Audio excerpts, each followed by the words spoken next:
So we're going to do a little truck side chat. I'm going to talk to you about what has been going on the last 5 weeks. This behind me is Brittany B with an itch. If you haven't seen any of my videos with her, say hello. She has been being very temperamental since I bought her. So before you go out and waste money on a truck like this, I want you to watch this video. It's a 2024 Chevy Silverado LTZ, pretty much loaded right up. And before I get into the issues with her, I just want to clarify, I've been a GM fanboy my entire life. My first truck back in 2001 was an 87 Rockbox. Then I stepped up to an 89.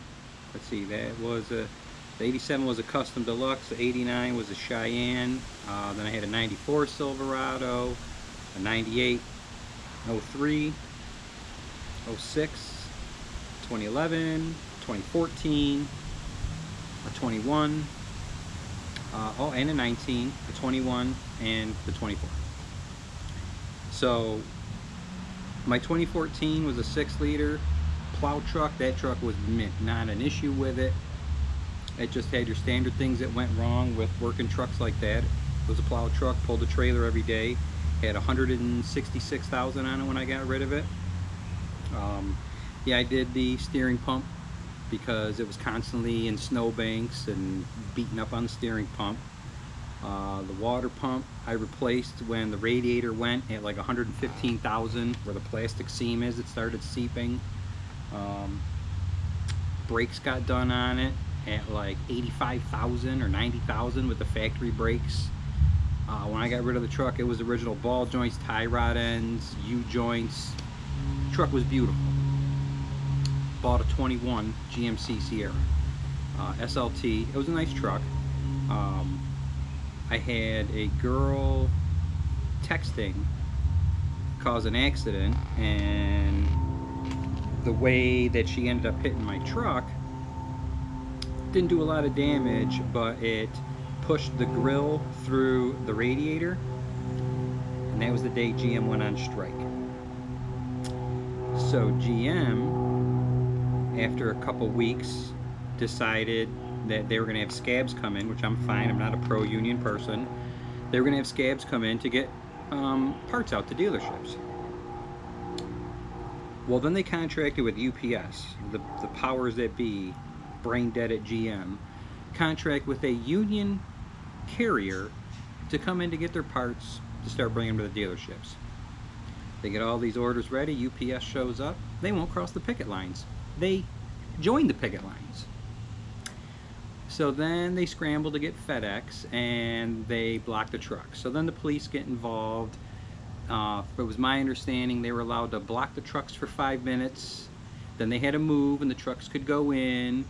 And then the docks would be blocked for 5 minutes. And then the union workers would have to move out of the way. Then they could load the trucks. And then they would stand in front of the trucks for 5 minutes. And then they would stand at the gates for 3 months my truck was down because I couldn't get a radiator. And because it was a newer truck, there's no aftermarket support for these trucks yet. I was ready to drive to Arkansas with the loaner to buy a used radiator to get my dang truck back on the road. So GM gave me $7 grand in loyalty cash. So with loyalty cash, if you have issues with GM, you can ask them for it, and every new vehicle you've ever bought in, they assign a certain dollar amount to it, and then you can get what they call loyalty cash. So it's basically like down payment they would use on the truck. It comes off the MSRP of the truck. So that was, they gave me $1,500 a piece for each brand new vehicle that I'd ever bought. And I did miss out on a couple because I bought program vehicles, so just be aware of that. If you buy a program vehicle, they're demo vehicles. So when you buy it, let's say it has 3,000 miles on it, you still get the 336, and it's as if you're buying it brand new. So even though it says like 3,000 miles, it's like 0.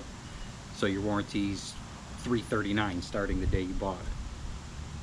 Well, you don't get credit for that new vehicle. The dealership does, because they registered it.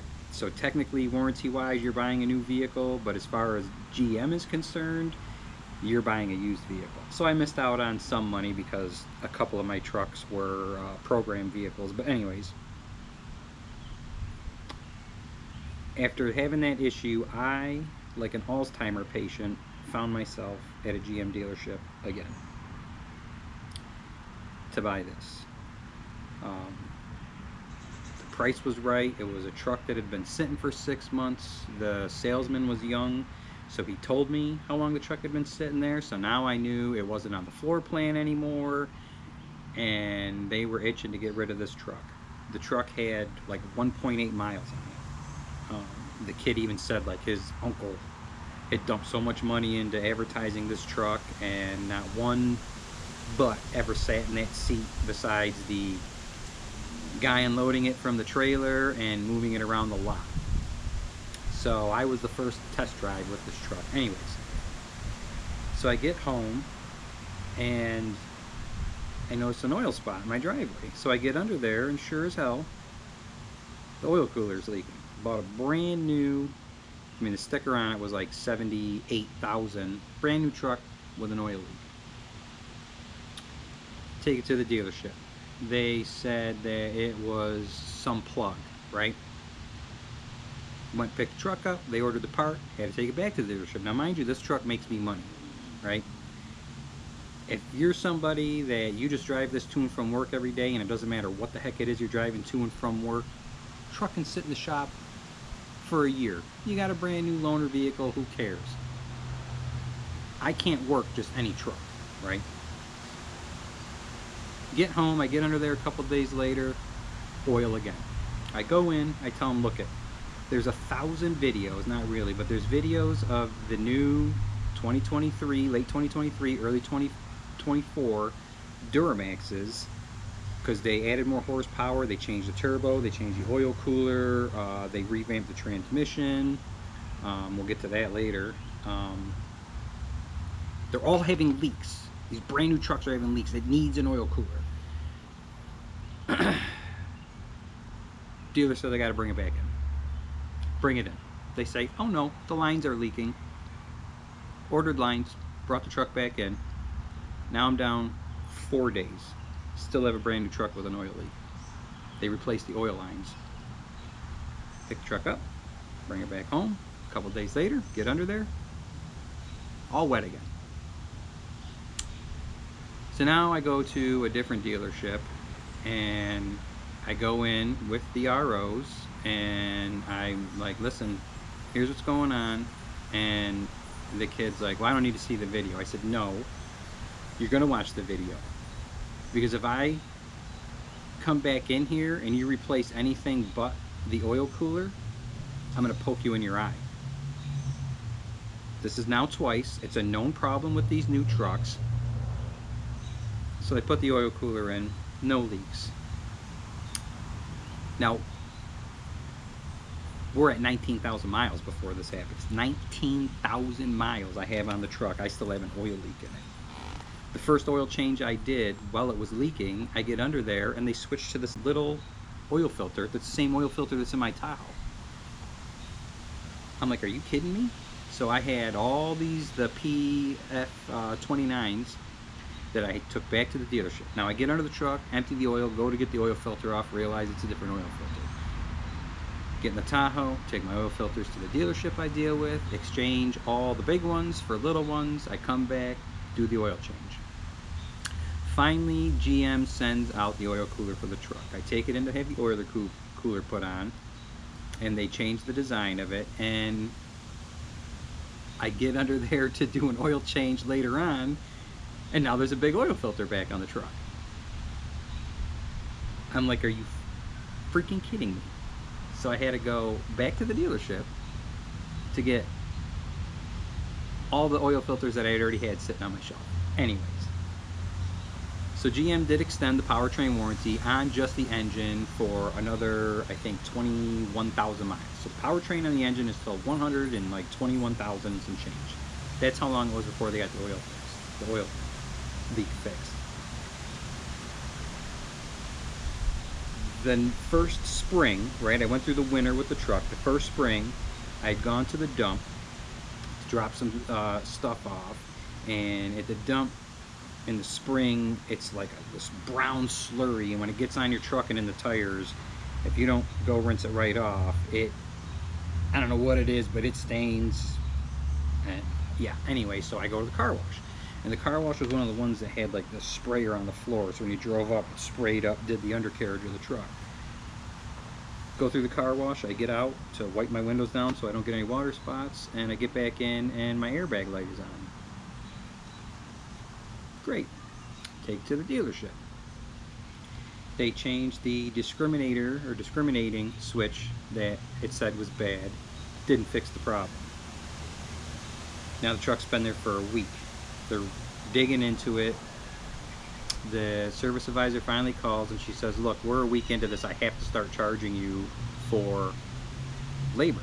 And I'm like, the truck's under warranty. She goes, the 336 is up. I said, the government wouldn't make you, GM, put airbags and all this safety stuff in the truck, and then like where I am in New York where it has to work to pass inspection, and then say, oh, and by the way, after 36,000.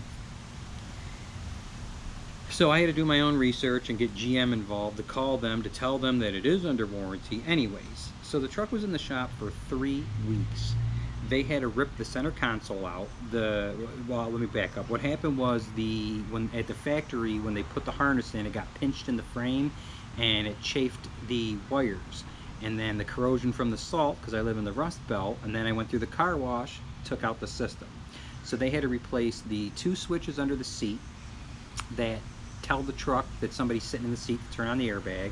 They had to replace the module in the center console, the wiring harness from that module through the dashboard, out of the engine bay, down into the front to each discriminating switch. There's one on each side of the bumper.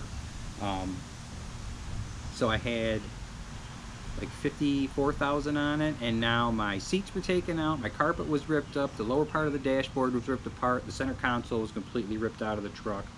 All new wiring for the airbag system. Great. Then, like 10,000 miles later, I get the knock sensor code. Well, GM changed it to where you can't just replace the knock sensor yourself. You need the GM software, like their computer, to tell the truck sensors in there. And because it's a Duramax, it's not considered a light-duty truck, so my mechanic that I use can't work on the truck because his $20,000 snap-on won't do anything to the truck. The only thing his snap-on will do is the same thing my little $50 thing from Advanced Auto can do, to just like reset codes and look and see what the codes are. He can't actuate any nothing. He can't look and see what anything's doing. And Snap-on, when he called them, wants $5,000 for the software on his $20-something thousand scan tool in order to do anything on the truck. Well, he doesn't have a call for it. He ain't paying that. So I'm at the mercy of the dealership. So I take it in. The dealer says, oh, you have a loose exhaust stud. It's just an exhaust leak. So we replace the studs in the gasket and you're all set. Now, mind you, because it's a diesel, there's maybe one guy at each dealership that might know how to work on the truck. None of the other people can do anything outside of maybe changing a ball joint or anything. So the truck sat, I dropped it off on a Tuesday. They called me Friday. The guy tells me he left early Thursday morning and he came into the keys sitting on his desk. So you had 2 other service advisors that knew the truck had been sitting there, seen it was done, but couldn't call me. So that was covered under the powertrain warranty. Okay, so it didn't cost me nothing. I get in the truck. I didn't even get a half mile down the road. Check engine light comes on. Knock sensor. I bring it back to the dealership. I was like, are you kidding me? Like, I went half a mile down you could have taken it around the parking lot. Did you even test drive the effing thing? So I had to leave the truck there. They didn't have it in stock. They had ordered the part. It was Friday after 1 o'clock. So because it was after 1, it didn't ship coming out of Philly. So it didn't ship till Monday. They didn't get it till Tuesday. Didn't get my truck back till Wednesday.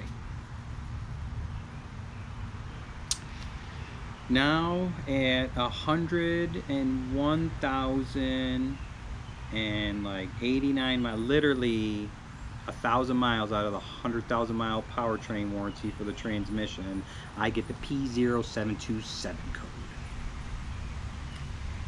So I bring it to the dealership. I call GM. I'm like, listen, this isn't something that just happened like a light switch. There's 800,000 people with this class action lawsuit against you for this problem with this truck. It's getting all worked up. So there's 3 service bulletins. GM at first was replacing transmissions. Then they were replacing valve bodies. Then they discovered that it was a weak spring, a check valve ball, and a seal that was causing blow-by for pressure drop, causing this to happen, right? Well, the problem was that before GM figured it out and knew what was going on, other people had already figured it out and started buying up as many valve bodies for these trucks from GM as they could. So before GM knew what was going on, all of a sudden they're out of stock on all these valve bodies. And the people that had them put their stupid little fix in it, and now they're on the internet for $3 grand, $4 grand, like $5 if you want the new oil pump, with a $1,000 core charge for a $600 part. So I watched videos that it's all plug and play, like you don't have to do anything. GM wouldn't sell me the valve body. There's an intergalactic back order on these things, right? So only the dealer can order it, and only if your truck is in for shop or for repair in the shop. So right to repair, right? So my truck's in the shop now. Okay, so the first time it went off, let me back up. First time it went off, I got home, I hooked my scanner up to it, I started researching it. By the time I'd cycled the truck, all the codes had cleared, right? So I take it in, they scan it, there's nothing they can do because there's no codes in it, right? Like, there wasn't, like normally when it's a hard code, it's a permanent code, they can see it. That didn't happen. So then the truck finally at 107,000 does it again. This time they scared the hell out of me, the way this thing like went into limp mode and slammed into 5th gear, and like I thought, like, great. Take it in, I drop it off on a Tuesday. The girl told me that there's 3 trucks in front of mine for the mechanic. 2 of them are transmission issues. She calls me on Monday and said, good news, she talked, because now I've made a relationship with this dealership. She said she talked the guy into coming in on Saturday to look at my truck just to diagnose it. They have the parts in stock. She said he's gonna get it ripped apart in the next day or so, and hopefully I'll have my truck back. Great. She calls me Tuesday afternoon and says, was it Tuesday? No, she calls me the Monday before Memorial Day. So now my truck's been there going on 2 weeks. She said that it didn't work. The truck didn't like it. They couldn't get the PCM to reset. The pressure wasn't correct, that it needed a valve body. But the good news was that it was going to be about $300, and figure this one out. A whole valve body replacement is $300 cheaper than replacing a little spring, a seal, and a little ball, right? Those 3 little pieces. So I'm like, oh great, saving some money. So she says we ordered it, they have it in stock, it's going to be about 4 days. So with the holiday, she didn't know if they were going to see it in time. So I thought, okay, well if it comes via GM usually ships the next day, and within a day or 2 you'll have it. She said it was 4 days out. So my guess is it was coming maybe FedEx, UPS, whatever. So I thought Friday, maybe Saturday they would have it, Tuesday the latest, because Monday was Memorial Day. Didn't hear nothing Tuesday, didn't hear nothing Wednesday, didn't hear nothing Thursday. Finally, Friday afternoon, I called for an update. She said, we're still waiting on the part. I said, well, you said 4 days. She goes, yeah, well, with the holidays, blah, blah, blah. I'm like, okay, well, not going to argue with her. Now, at this point, my truck's been in the shop 3 weeks. So now I get GM involved, and the customer care says that it's weird that she's showing that they have 2 of them on order. And I said, well, they did say that there was 2 other trucks in front of me with transmission issues, so I didn't question that. Another week goes by. I'm not calling and hounding them because I know how they work. I trust the service advisor. The mechanic is phenomenal, world-class mechanic. I reach out on a Friday afternoon. I'm like, so what's going on with the truck? And she says, we're still waiting on the part. So now I'm like, you said it was in stock. You said 4 days. What part of the game is this? So the next Wednesday, GM calls, because they call every 3 days, and she says, has there been any update? I said, well, they're still waiting on the part. I said, I don't understand. It's showing that it's shipped. How can you as GM not see a tracking number or be able to call somebody to find where the hell this part is? She goes, well, I'll reach out to the dealership. I can't promise I'm going to hear anything. I will let you know what I hear, right? So this is Wednesday morning. Wednesday around like 1 in the afternoon, the GM calls me back and says they spoke with the dealership. The dealership said the part just showed up. Great. So now I know at this point I have a little less of a gut wrench knowing that the truck is going to, at least within the next week, get in there to have this thing fixed. Now at this point, to replace the valve body, you have to take the transmission pan off, which is fine because I do my own transmission services. I've had the transmission pans off of all my trucks. The seals are reusable. There's 3, I think they're 10mm bolts that hold the oil filter in, or the tranny filter. Take that off, and then it's like 8 or 10 bolts that hold the valve body in place, and it's literally one plug. Well, I can't get my hands on the part to do it, right? So I'm at the mercy of the dealership. But at this point, I'm like, listen, let me come in and do it. Pay the mechanic the hours. Let me borrow a lift, right? She calls me Thursday morning and says my truck's all set, that it's fixed.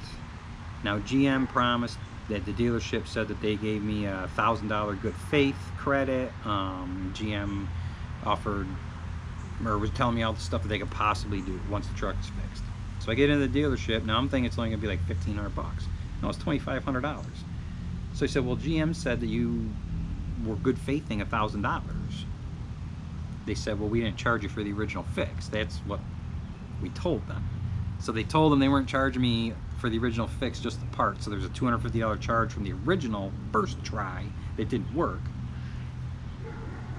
and the $2,000 charge for the valve body replacement. So the manager was totally cool. He ended up crediting the $250 that from the previous fix that didn't work, brought the bill down to $2,000, and then he didn't charge me the 3% for using my credit card, so I get the reward points, right? So in the meantime, while that's happening, I'm talking to the service advisor, and she's like, sorry it took so long. I was like, yeah, I don't understand. You said it was like 4 days away. She said GM kept canceling the order. What? She says, yeah. So she brings me over to the parts guy, who I know, I have a relationship with that guy. I've been there enough. And he pulls it up, and sure as hell, the first one that was ordered, the next day, GM canceled it because they said it was ordered without warrant. The second one they ordered, after they sent in the repair order showing the initial parts that were ordered and the fix that didn't work, which the next step with their service bulletins is to replace the valve body, they canceled it again. So now, the service person at GM that I was dealing with, who told me it was weird they had 2 on order, and I'm like, oh yeah, well there was other trucks in there with transmission issues. No, at that point when I talked to her, GM had already canceled 2 orders. So now The service manager had to get involved and get a hold of GM, whoever he deals with, to explain to them that he went through the proper steps. The truck needs a valve body.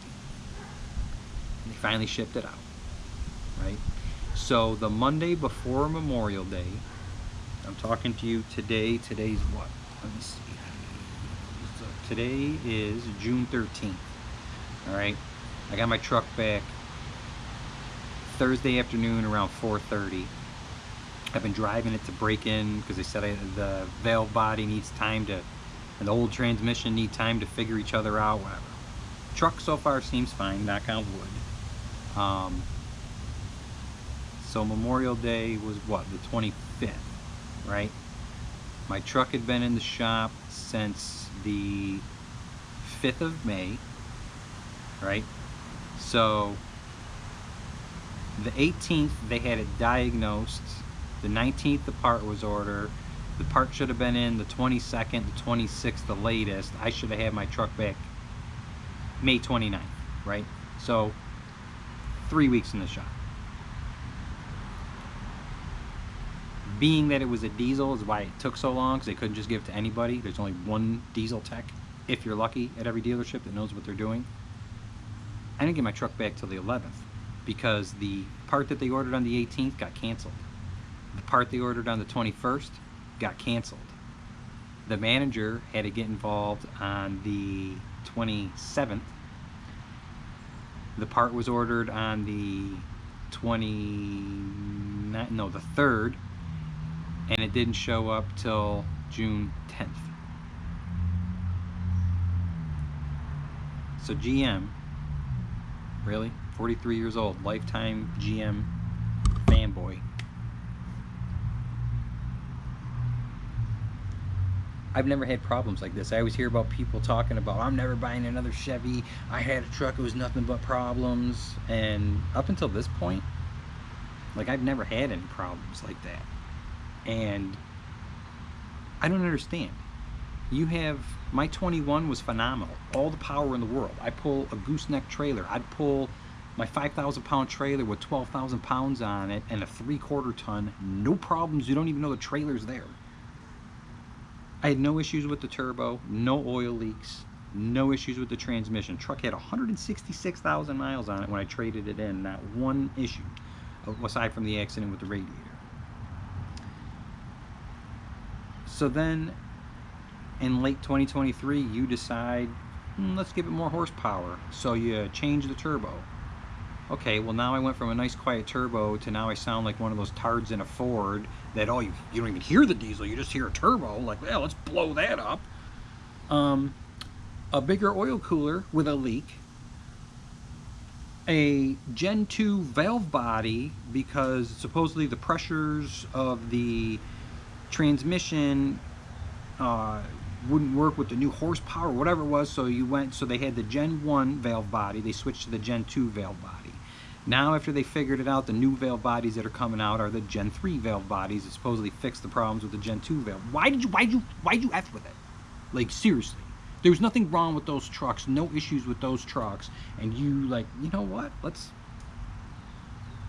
piss everybody off. So now I have a hard decision to make. From what I've seen online and the videos I've watched, the valve body either works or it doesn't. And within the first 100 miles, with the people that had the issues, the code comes back. I've been driving it Thursday night, all day yesterday. I've been to a bunch of different stores today. I haven't beaten on it. I haven't gotten on it. I'm just driving it nice. I'm not feeling any shifting issues, no slamming. And the manager and the mechanic both assured me there's nothing wrong with the truck. That if I want to get rid of it, that it's a mental thing on me. So now I have to decide, do I take it while I can still get something for it, and there's not a major transmission issue that we know about, to a Ford dealership and get a truck? But the Ford has the same 10-speed in it, and they have even bigger problems with their trucks. So GM at least had to keep up with the Allison badging. So it's like a GM transmission, Allison badging, but they had certain criteria they had to meet to keep the badging, whereas Ford took the transmission and was like, screw this part, screw that part, let's put this in there. So I don't know. I do not know. But yeah, so before you think about buying one of these, do your research. Crawl under the truck, make sure you're not buying a brand new $80,000 truck with an oil leak. I mean, I get it, like the airbag thing could have happened to anybody. The knock sensors just go. I mean, I get that, it's part of owning the truck, but so in 2 years, I've had it 24 months, the truck's been in the shop for altogether 4 of those months, and 2 of the times, because it was spaced out, GM, it has to be in the shop for at least 21 days before they consider any kind of payment assistance. And the payment assistance, by the way, if you're not financed through GM Financial, is useless, because they give you reward points, and then you have to turn those reward points into dollars through GM Financial, so you use your reward points to make a truck payment. So they're not just sending you a check and, oh wow, look, I got $1,000. No, they're going to give you reward points, and you got to contact GM Financial, and they got to walk you through converting those points into usable dollars to put towards a truck. So I was going to refinance the truck before it went in the shop to a lower interest rate, because interest rates have come down, and I can't, because I have to wait for GM to figure out if they're going to give me any money or not. Because if I refinance it, I can't use the money that they're, or the points they're going to give me to put towards truck payments. So, like, ugh. So I can't just go trade the truck in. I mean, I could and say screw it and just be done with it, wash my hands of it, but I got to wait and see what GM's going to do. So, yeah, this is kind of a long rant. If you're in the market for a truck, I hope you watch the whole video and take it with a grain of salt. I know sometimes you just get a bad vehicle. Like I said, up until this point, I've never had issues with GM trucks. Never had issues with them. I've never had one leave me stranded. I've never had any catastrophic failures. I've never had engines blow. I've never blown transmissions. I've plowed all my trucks. As long as you stop between gears and let it shift into gear before you hit the gas. But yeah, so I don't know. If you're a mechanic and you think that I'm okay, I'd appreciate a comment. If you're a mechanic, you think I should get rid of it, I'd appreciate the comment. And if you're one of the people that watch my channels that's just a miserable old, save your comment. I don't want to hear it. I get it. You like Rams. Anyways, so I appreciate you watching. Please comment, like, and subscribe.